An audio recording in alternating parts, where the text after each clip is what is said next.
Ladies and gentlemen, I am SidAlpha. It seems that the complete and utter lack of ability to do even the most basic of research within traditional media in relation to the DMCA debacle created by Alex Maurer continued today with Ars Technica.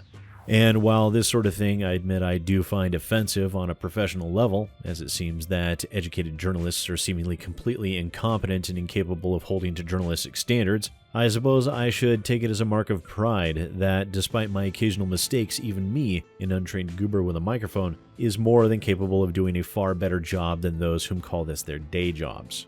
Now, this article is written by Kyle Orland, and just so we're aware of his journalistic bona fides, let's look at his byline. It states, Kyle is the senior gaming editor at Ars Technica, specializing in video game hardware and software. He has journalism and computer science degrees from University of Maryland. He is based in the Washington, D.C. area. So as you can see, this person has literally no excuse. He is a trained and educated journalist. So why? Why then did this Kyle Orland do such a phenomenally lazy job on this article? Well, first, he probably just didn't care. You can tell from the general lack of length and detail that no real thought or effort went into the article at all. In fact, the article is written in such a way that I can all but guarantee that Orland merely read the Destructoid article and then posted his own based solely upon that, merely removing the bits that were directly antagonistic and then prettied it up with his own phrasing so as to avoid an accusation of plagiarism. This article is less of a news piece and more of a dumbed-down regurgitation. It still makes the same mistakes in every way regardless.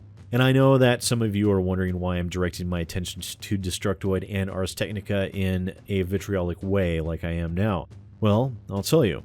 Because these supposedly professional media outlets are very much painting a false narrative. A false narrative of a person who has lied, who has issued death threats to at least 4 people, who has fired her own attorney, accused him of trying to lose on purpose, accused him of harassment, and then was seemingly surprised when his voicemail was full because she had apparently been leaving him so many voicemails that it filled up. These reports with zero effort and even less integrity prop up a psychopath and provide them not only a platform for her vengeance, but a means of justification.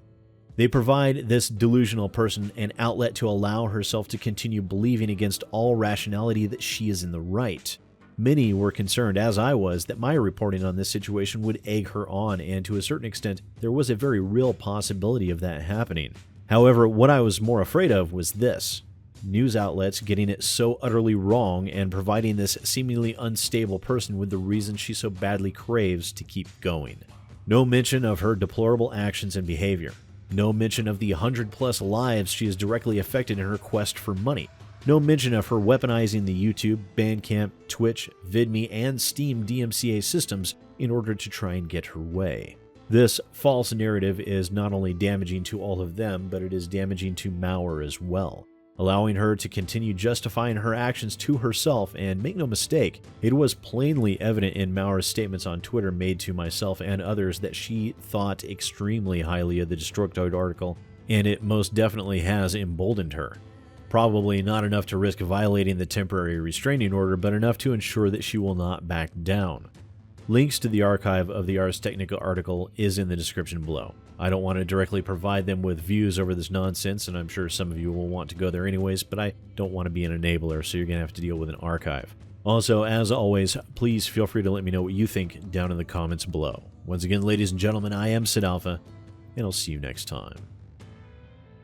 Ladies and gentlemen, I'm back for just a brief moment for a quick reminder. I've discovered via recent conversations on Twitter that there seem to be at least a couple of people out there that want to support my channel but did not know how.